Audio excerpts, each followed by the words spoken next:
लो दीदी सब वीडियो बनाओ खड़े हो साथ में इधर से पूछेगा। बोलिए श्री कृष्ण कन्हैया लाल की जय। चौथे अध्याय में ये बताया कि कभी कभी व्यक्ति भगवान के पूर्व पुण्य के परिणाम स्वरूप बहुत सुखी हो जाता है और बहुत सुखी होने के कारण भगवान को मानना बंद कर देता है और लोगों से भी कहता है तुम इतना पूजा पाठ करते हो, हम तो कुछ नहीं कहता कि सुखी है, दूसरों को भी टोकने लगता है। ऐसे ही धन कमा के आ रहा था विदेश से, पहले जेल में पड़ गया था, जेल में हो गया था, तो उसने कहा कि तुम अपना व्यापार करो ईमानदार बनकर। ईमानदारी से व्यापार किया, सुखी हो गया। फिर रास्ते से आ रहा तो भगवान ने फिर परीक्षा ली, अभी धन लेके जा रहा है, इसका क्या करेगा, समाज के हित में दूसरों की सहायता में लगाएगा कि नहीं। तो उसने मना कर दिया कि आपकी लेने की इच्छा है, मेरे पास तो कुछ भी नहीं है। तो उसकी सारा नौका डूब गई और धन सब डूब गया। इस प्रकार से तो कहा गया कि जो स्वेच्छा से सिद्धांतों का पालन करते हैं उसके जीवन में कभी कष्ट परेशानियां नहीं आती हैं। स्वेच्छा से मतलब बिना उसके कभी ना कभी सत्कर्म करो। जो बुद्धिजीवी लोग होते हैं, जैसे ब्राह्मण कहते हैं, जैसे क्षत्रिय कहते हैं, वैश्य कहते हैं, ये स्वेच्छा से अच्छा काम करते हैं। बना तो एक आदमी का और पीछे खड़े होते हैं, थोड़ा कथा उसका बनाना 2 मिनट का दरवाजे पर खड़े। तो जो स्वेच्छा से सिद्धांतों का पालन करते उसे कभी जीवन में संकट नहीं आते हैं। और जब बहुत सुखी होते हैं, परेशान हो जाते हैं, तो फिर किसी ज्योतिष के पास जाते हैं, किसी जानकार को देखते हैं, फिर कहेंगे भैया मुर्गा फंस गया, भैया इतना पैसा लगेगा, ये कराना पड़ेगा, वो कराना पड़ेगा, तो 1-2 लाख रुपया खर्चा करना पड़ता है। कभी छोटा छोटा खर्चा समय समय पर होता है, फिर इकट्ठा थोक में करना पड़ता है। तो समय समय पर स्वेच्छा से भगवान के कार्य धर्म कर्म रुचि रखना चाहिए। इस कथा में 4थे अध्याय में बताया है कि सुखी हो जाओ तो परमात्मा का धन्यवाद मानो कि पूर्व में अच्छा पुण्य कार्य किया था, हम सुखी हैं और अगला जीवन श्रेष्ठ बनाने के लिए और भी सत्कर्म हम करते रहें ताकि जीवन में कभी संकट ना आए। इस कथा से ये प्रेरणा मिलती है। बोलिए श्री सत्यनारायण भगवान की जय। 5वें और अंतिम अध्याय में सूची कह रहे हैं और आगे की कथा भी मैं कहता हूँ, उसे भी ध्यान से सुनो। किसी समय कुंभज नाम का प्रजापालक राजा राज करता था। उसकी राजकाज में रुचि तो थी, किंतु सत्धर्म का मर्म न समझने से दिशा में उपेक्षा बरतता था। एक बार वह प्रजा की स्थिति की जानकारी करने के उद्देश्य से अपने राज्य का निरीक्षण करने निकला।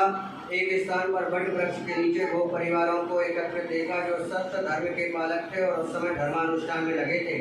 जो व्यक्ति धर्मानुष्ठान में लगे थे, समाज में जो व्यक्ति बुद्धि बल सत्ता संपत्ति और धन से संपन्न हो, उनका कर्तव्य है कि अवसर मिलने पर सत्य धर्म की प्रतिष्ठा में आवश्यक सहयोग करे। सत्य कार्य में बुद्धि से श्रम द्वारा अथवा धन के माध्यम से सहयोग करना पुण्य कार्य जो अवश्य किया जाना चाहिए।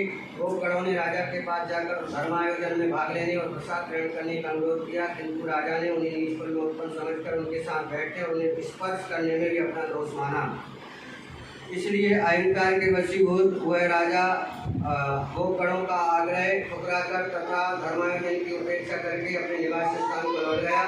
जो व्यक्ति सत्य को छोड़कर असत्य के मार्ग पर चलता है उसे भगवान श्री सत्यनारायण की कोर्ट का सामना करना पड़ता है। राजा के द्वारा सत्य धर्म की अवहेलना के कारण राज कर्मचारी और उससे विमुख हो गए।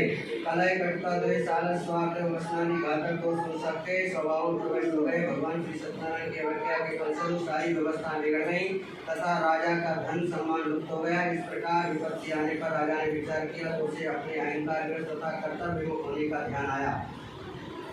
बुद्धिमान राजा ने अपनी दुर्दशा के लिए किसी अन्य को दोष न देकर स्वयं आत्मविश्लेषण किया। उसकी समझ में यह तथ्य आ गया कि उसके द्वारा सत्य धर्म की उपेक्षा होने से यह पतन हुआ है। ऐसी स्थिति में विपत्ति निवारण के लिए किसी अनुभवी सत्यवृत्ति से मार्गदर्शन प्राप्त करना ही राजा ने उचित समझा। राजा को वो गणों की याद आई। अपने द्वारा उनकी उपेक्षा किए जाने से वह पश्चाताप करने राजा स्वयं उनके पास गया। राजा ने कहा ये गणों में सत्य धर्म से गिर जाने के कारण ही दुख में फंस गया हूँ और आप लोगों के पास मार्गदर्शन की आशा से आया हूँ। मेरी भूलों के कारण सब प्रकार साधन संपन्न होते हुए भी मेरा परिवार नरककुल बन गया है। राज्य व्यवस्था अस्त व्यस्त हो जाने और प्रतिष्ठा नष्ट हो जाने के कारण मैं जीवित होते हुए मरणासन कष्ट पा रहा हूँ। आपके परिवार सामान्य स्थिति में सुखी हैं और बराबर प्रगति कर रहे हैं। इस बात का मर्म समझने की मेरी जिज्ञासा है। पिछली बार मुझसे जो अहंकार बस भूल हुई है उसका पर्याप्त दंड में पा चुका हूँ और उसका सुधार कर लेने की मेरी हार्दिक इच्छा है।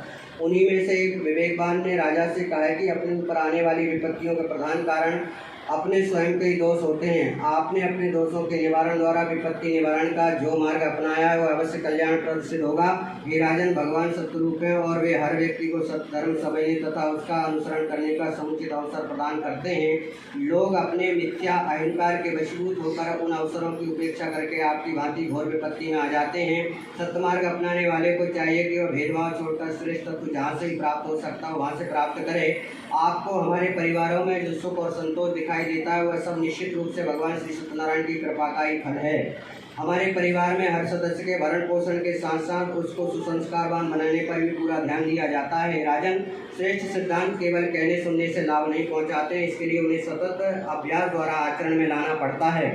हम अपने परिजनों को सत्यव्रतशील बनाने के लिए प्रयत्नपूर्वक पारिवारिक वातावरण उसके अनुकूल बनाए रखते हैं। परिवार के हर सदस्य के वास्तविक हित को ध्यान में रखकर उसे सत्य धर्म के अनुरूप अभ्यास कराया जाता है।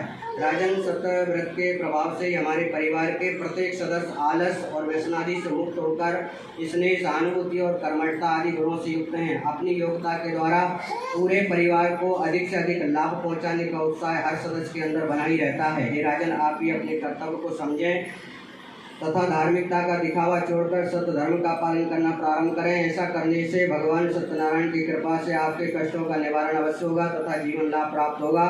राजा ने सत्य धर्म संबंधी बातों को बड़े ध्यान से सुना तथा उन सिद्धांतों का मनन करके तदनुकूल जीवन क्रम का निर्धारण भी किया।